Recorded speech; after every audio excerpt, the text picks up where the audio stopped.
अनुसूचित जातीच्या आरक्षणाच्या उपवर्गीकरणाच्या विरोधात बुलढाणा शहरात जिल्हास्तरीय विराट मोर्चा काढण्यात आला।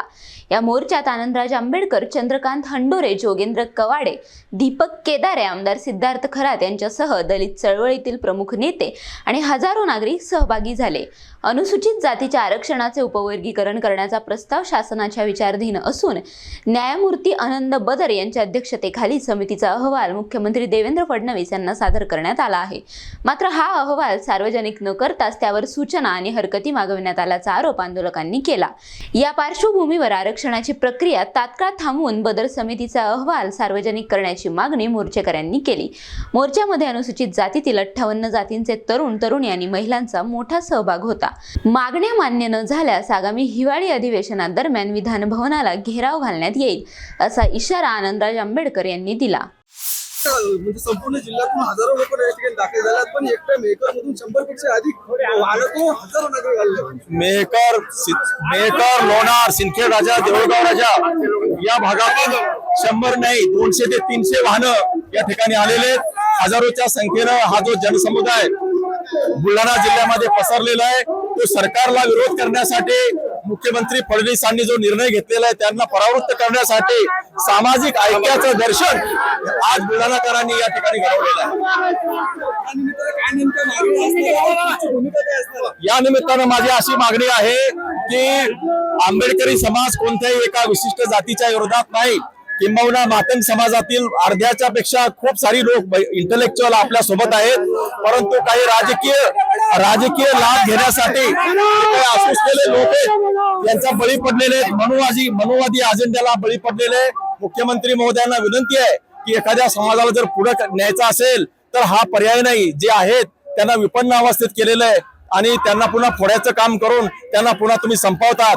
माझी तुम्हाला विनंती आहे की जे काही कंत्राटी जी आहे, कंत्राटी पद्धती जी आरक्षणाच्या मुळावर बसलेली आहे ती कंत्राटी पद्धत तुम्ही पहिल्यांदा रद्द करा। ज्या रिक्त जागा आहेत त्या भरा, शासनाच्या पदोन्नतीमध्ये आरक्षण जाहीर करा, आणखी जागा त्याच्यामध्ये निर्माण करा।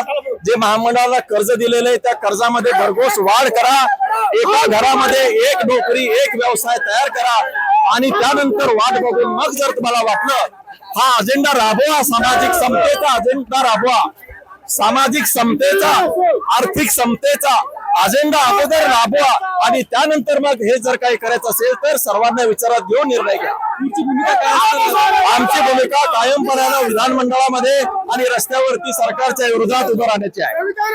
पद्धतीने सरकार हे उपवर्गीकरणाचा घाट घालू पाहत आहे आणि त्यामध्ये या सरकारने या अनुसूचित जातीच्या लोकांच्या विरुद्ध जाऊन हा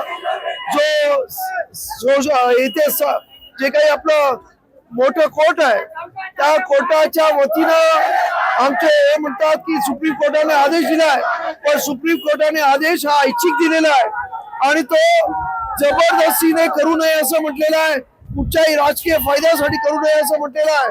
तरी सुद्धा सरकार महाराष्ट्रात हे करू पाहत आहे आणि त्याच्या विरोधामध्ये एवढ्या मोठ्या संख्येने जनसमुदाय प्रत्येक जिल्ह्यामध्ये बाहेर पडतोय।